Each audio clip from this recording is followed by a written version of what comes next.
तो आज की क्लास का दूसरा हेडिंग हमारा रणजीत सिंह रहेंगे, मॉडर्न इंडिया से।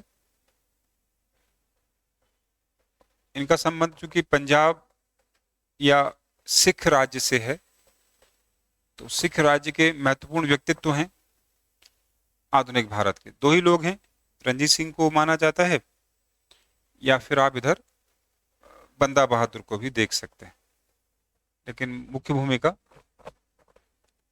रणजीत सिंह की है ना। तो रणजीत सिंह के बारे में अगर हम जानेंगे तो सुकर चकिया मिसल के हैं। सुकर चकिया मिसल है। ये मिसलें क्या होती थी? सिख जब बंदा बहादुर की मृत्यु के बाद सब सिख आपस में कई भागों में बट गए, तो उन भागों को ही मिसल कहा गया। तो मिसल मतलब पार्ट हो गए, ठीक है। सभी सिख जब कई भागों में बटे तो अधिकांशतः अपनी अपनी जातियों का आधार लेकर बने थे। जैसे सबसे महत्वपूर्ण मिसल तो सुकर चकिया हो गई, लेकिन सबसे ताकतवर मिसल कहते हैं भंगी मिसल थी। तो कई मिसलों का भाग का नाम अपनी जाति के नाम रखा, कई लोगों ने अपने इलाके के नाम पर रखा, रामगढ़िया। तो वो सब नहीं चाहिए हमें, क्या चाहिए? सुकर चकिया मिसल के हैं और महासिंह इनके पिता का नाम है। इन्होंने ही पूरे पंजाब को एक राज्य के रूप में ताकत बनाई, जबकि पंजाब एक राज्य के रूप में बंदा बहादुर ने शुरुआत की। इसलिए सिख साम्राज्य का या सिख राज्य का जन्मदाता किसको कहा जाता है, लेकिन उसे वो एक आकार नहीं दे पाया। आकार दिया रणजीत सिंह ने। कैसे दिया? राजधानी डिक्लेयर करके।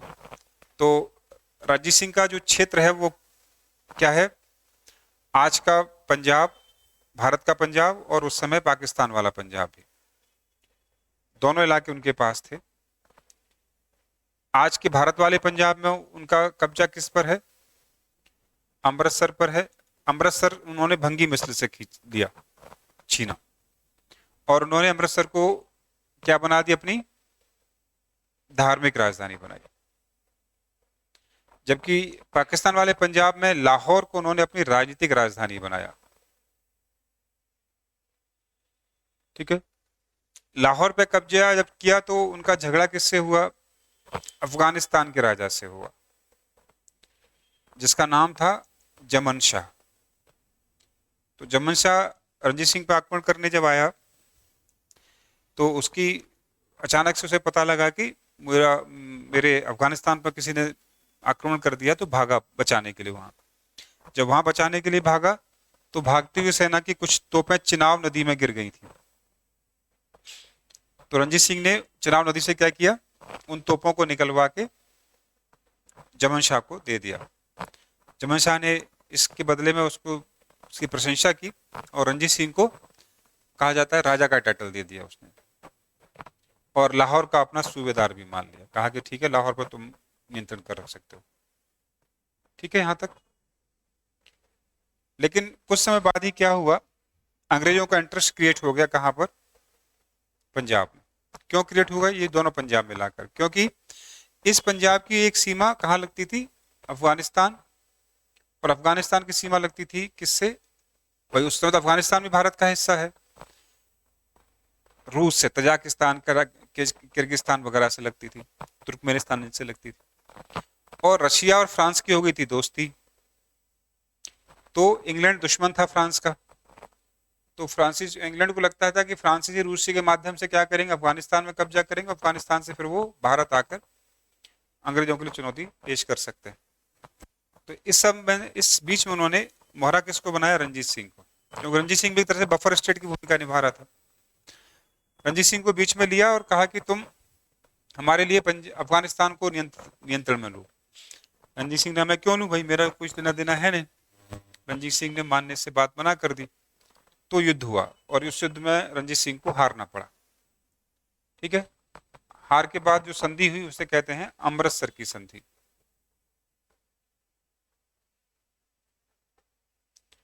ठीक है। तो संधि में हुआ कि अंग्रेजों ने कह दिया कि तुम ये नदी पार नहीं करोगे, ठीक है। यानी आप, सॉरी ये नहीं, ठीक है, सतलुज होनी चाहिए। क्या करेंगे? आप उधर की तरफ रहेंगे, सीमा बना दी। हारने के बाद रणजीत सिंह को एक बड़ा हिस्सा अपना छोड़ना पड़ा भारत की तरफ से, और उसके बाद रणजीत सिंह हमेशा कहाँ रहे, इस वाले हिस्से में रहे, पंजाब वाले हिस्से। ठीक है, फिर बाद में उन्होंने कश्मीर को जीता,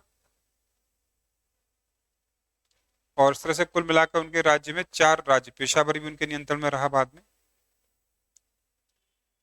तो इधर अंग्रेजों से दुश्मनी है, उधर अफगानिस्तान से, लेकिन धीमे धीमे वो उनके बीच में अपने आप को सेटल करते रहता, और अंततः 1839-40 में आकर उनकी मृत्यु भी हो जाती। तो ये तो बेसिक ब्रीफ है, लिखना क्या है वो फटाफट से हम लोग अब नोट कर लेते हैं। ठीक है, तो लिखेंगे सुकर चकिया मिस्र के रणजीत सिंह, सुकर चकिया मिस्र के सुकर सुकर सुकर चकिया मिस्र के सुकर चकिया मिस्र के रणजीत सिंह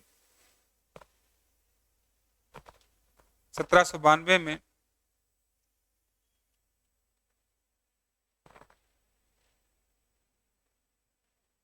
अपनी मिस्र के प्रमुख बने,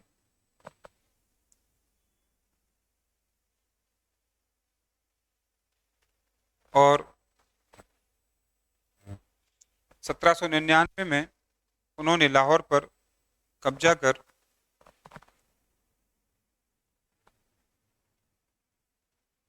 उसे अपनी राजनीतिक राजधानी बनाया, उसे उन्होंने अपनी राजनीतिक राजधानी बना लिया। और 1805 में भंगी मिस्र से अमृतसर को छीनकर धार्मिक राजधानी बना लिया, धार्मिक राजधानी बना ली।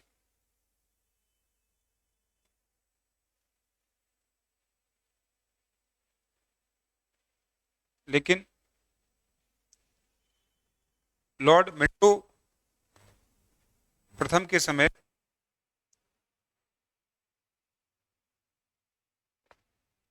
अंग्रेज उनसे उलझे और रणजीत सिंह को हराकर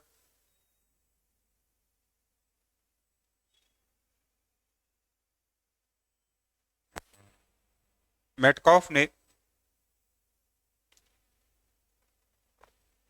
अमृतसर की संधि के लिए उन्हें बाध्य कर दिया।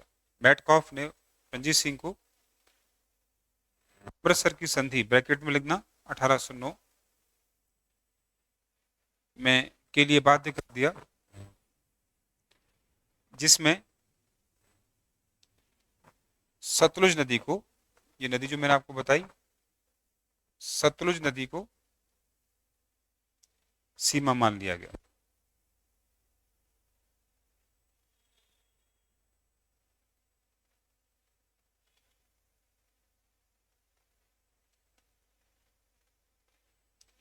ठीक है, नेक्स्ट लाइन से, उनके प्रशासन में 4 प्रमुख राज्य थे,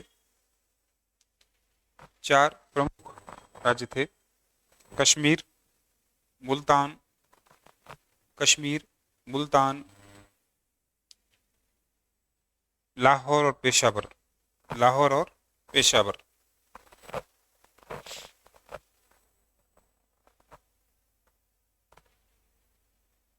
कश्मीर, मुल्तान, लाहौर और पेशावर, जिसकी सुरक्षा उन्होंने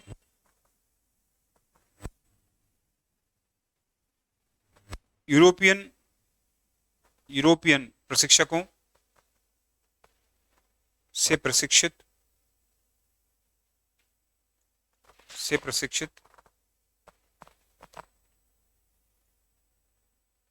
सैनिकों या सेना द्वारा 1839 तक की।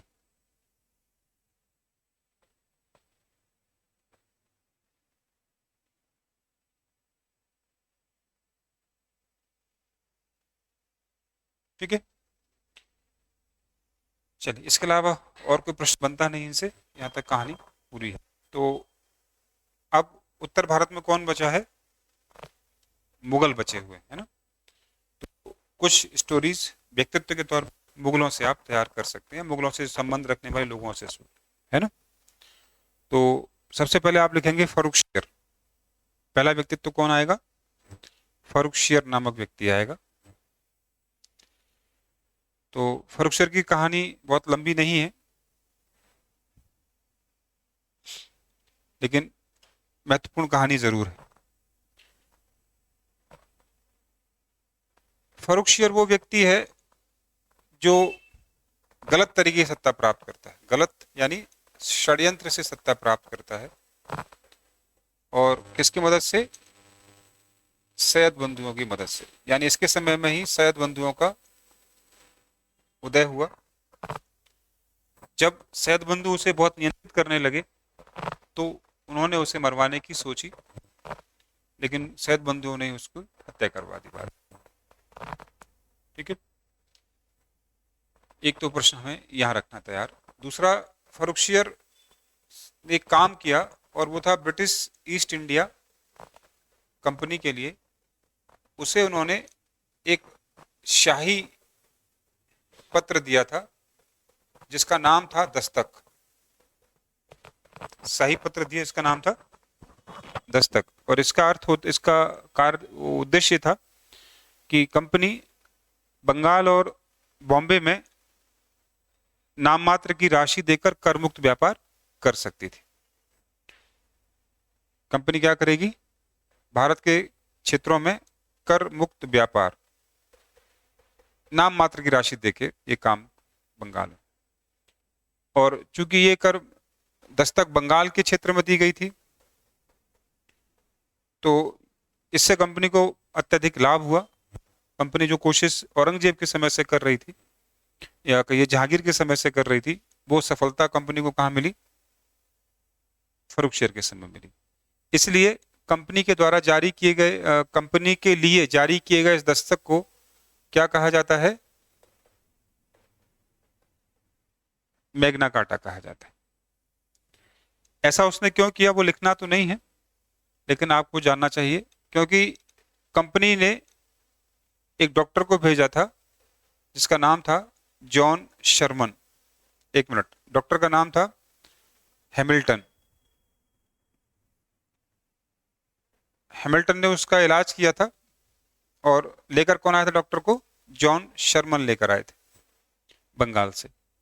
तो जब राजा की जान बच गई उस इलाज से, तो राजा ने बदले में क्या दे दिया? दस्तक दे दी।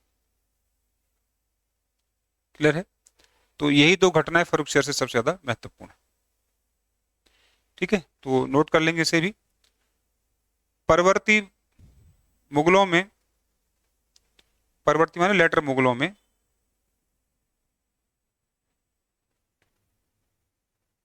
फर्रुखशियर सैयद बंधुओं की मदद से, सैयद बंधुओं की मदद से 1713 में, 1713 में ऐसा 1713 से 19 तक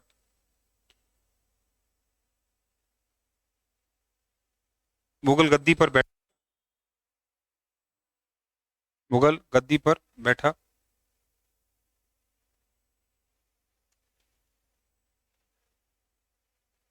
नेक्स्ट लाइन से एक काम और लिखेंगे जिसको हम सबसे पहले लिखने वाले हैं। फर्रुखशियर ने जो औरंगजेब की नीतियां थी, उन सभी नीतियों को पलट दिया था। तो ये लिखना भी जरूरी होगा। ठीक है, तो इसको भी लिखेंगे। औरंगजेब के विपरीत उसने सभी देशी राज्यों से अच्छे संबंध बनाने के प्रयास के क्रम में, अच्छे संबंध बनाने के प्रयास के क्रम में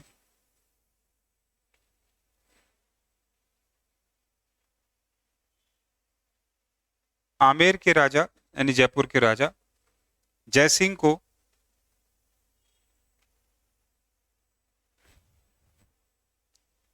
सवाई की उपाधि दी, सवाई की उपाधि दी।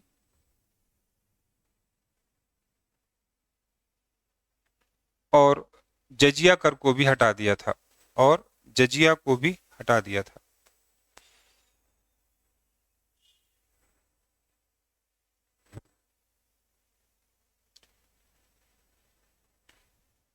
नेक्स्ट लाइन से, इसी ने कंपनी को 1717 में एक शाही फरमान द्वारा बंगाल और बंबई में कंपनी को शाही फरमान द्वारा कंपनी को ईस्ट इंडिया कंपनी को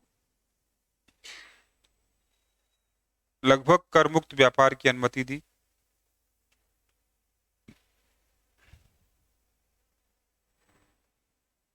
लगभग कर मुक्त व्यापार की अनुमति दी।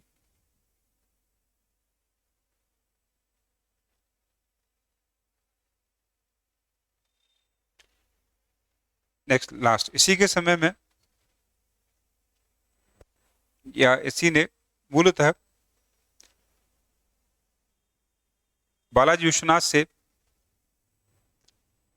संधि के द्वारा दक्षिण के 6 राज्यों से मराठों को कर मुक्त कर वसूलने के अधिकार दिए। ठीक है, मूलतः इसी के विचार था।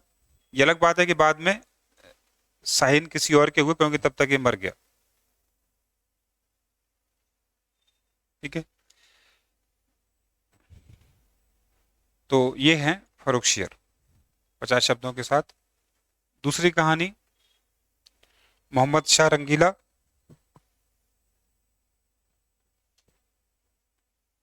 मोहम्मद शाह रंगीला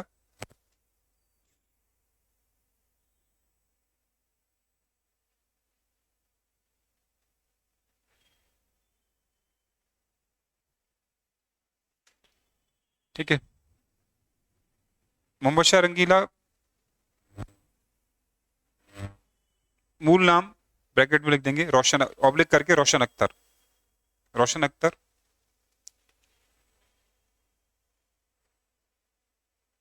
परवर्ती मुगलों में 1719 में जुल्फिकार अली की मदद से, जुल्फिकार खान की मदद से गद्दी पर बैठा और 1748 तक शासन करता रहा।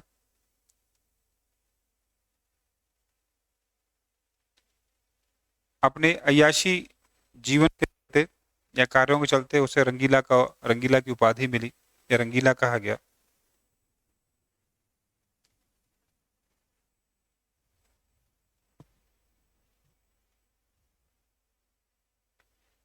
इसके समय से ही मुगलों का पतन प्रारंभ हुआ।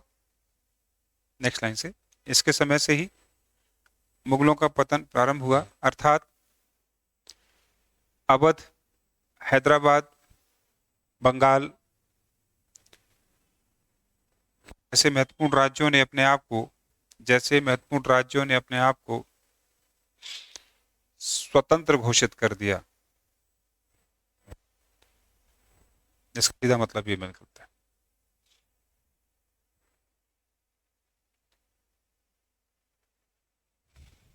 शुरुआती लाइन में हमने लिखा है, तो वहां एक लाइन और जोड़नी पड़ेगी।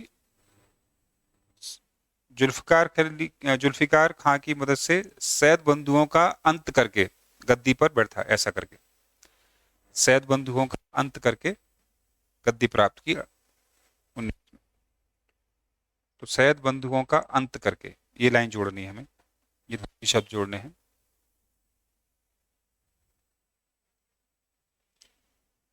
यही नहीं, नेक्स्ट लाइन से कंटिन्यू करिए। यही नहीं, ईरान के राजा नादिर शाह ने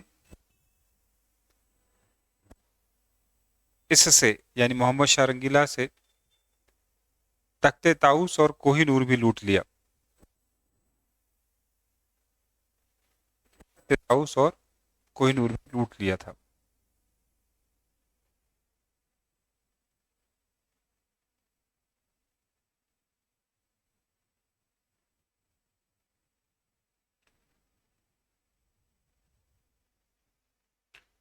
ठीक है, तो अंतिम हेडिंग है इसमें बहादुर शाह जफर सेकंड, बहादुर शाह द्वितीय। तो जफर क्या है इसमें? जफर उसका आदि है, टाइटल है, क्योंकि वो इसी नाम से शेर और शायरी करता है। ठीक है, तो इसलिए जफर नाम मिलता है। तो ये लिखनी है उसके बारे में। दूसरा लाइन ये है कि 57 की क्रांति के समय उसने क्रांतिकारियों का नेतृत्व स्वीकार किया था। भारत के सम्राट होने के नाते उसने क्रांतिकारियों का नेतृत्व स्वीकार किया, खुद नहीं लड़ा। उसकी तरफ से कौन लड़ा था? उसका सेनापति टाइप का एक चेला है, वो लड़ता है। क्रांति के समय जब अंग्रेजों ने इसे गिरफ्तार किया तो इसे हुमायूं के किले में, हुमायूं के मकबरे में क्या किया? नजरबंद कर दिया था। और क्रांति जब समापन हुई तो उसके पुत्र और पौत्रों को गर्दन काट के उसको वापस वापस उसके देख काट कर उसे हमेशा के लिए कहाँ भेज दिया गया? मांडले या बर्मा भेज दिया गया। मांडले हटा देते, बर्मा ही भेजा गया। और वहीं 1858 के आसपास उसकी मृत्यु हो जाती है।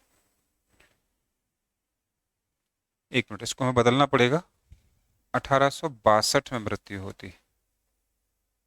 ठीक है, तो इसे हमें लिख देंगे। तो लिख लेंगे, इसे आराम से लिखा जा सकता है। ठीक है, 50 शब्दों में ये काम यहाँ कंप्लीट हो जाएगा। तो अब आती है बात सैयद बंधुओं की। तो उन पे एक हेडिंग लिख लिया जाएगा,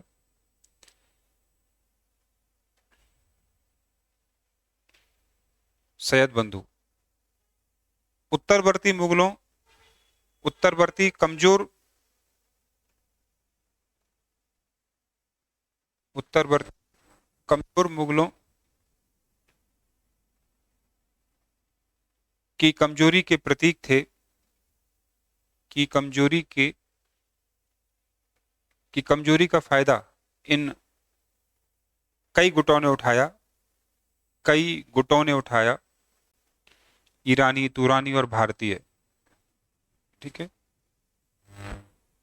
जिसमें सर्वाधिक लाभ जिसमें सर्वाधिक लाभ दो भाइयों अर्थात सैयद बंधुओं अर्थात हुसैन अली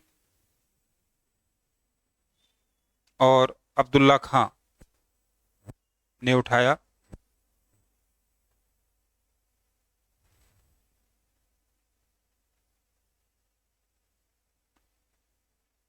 नेक्स्ट लाइन से, अपने प्रभाव में उन्होंने सर्वप्रथम फर्रुखशियर को पहले गद्दी दिलवाई, लेकिन बाद में षड्यंत्र द्वारा मरवा दिया। फिर क्रमशः रफी उद दौला रफी उद दौला रफी उद दर्जात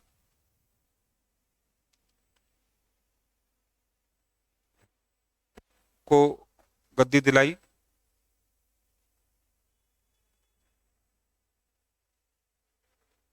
दर्जात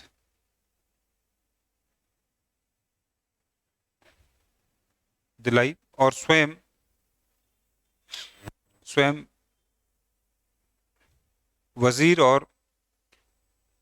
और सेनापति का पद धारण किया।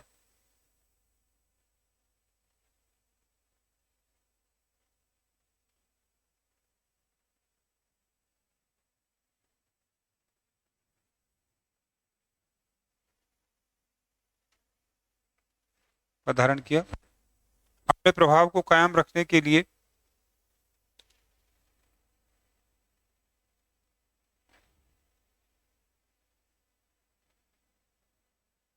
इन्होंने बालाजी विश्वनाथ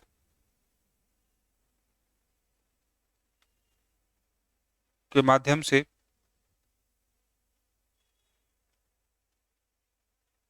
मुगलों को मराठों पर निर्भर बनवा दिया,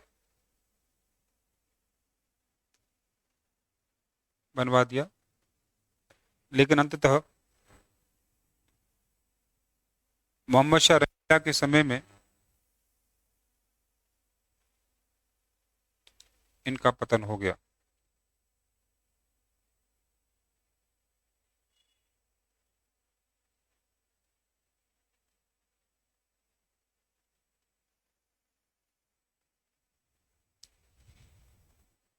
ठीक है, तो ये चर्चा इन मुद्दों से संबंधित थी।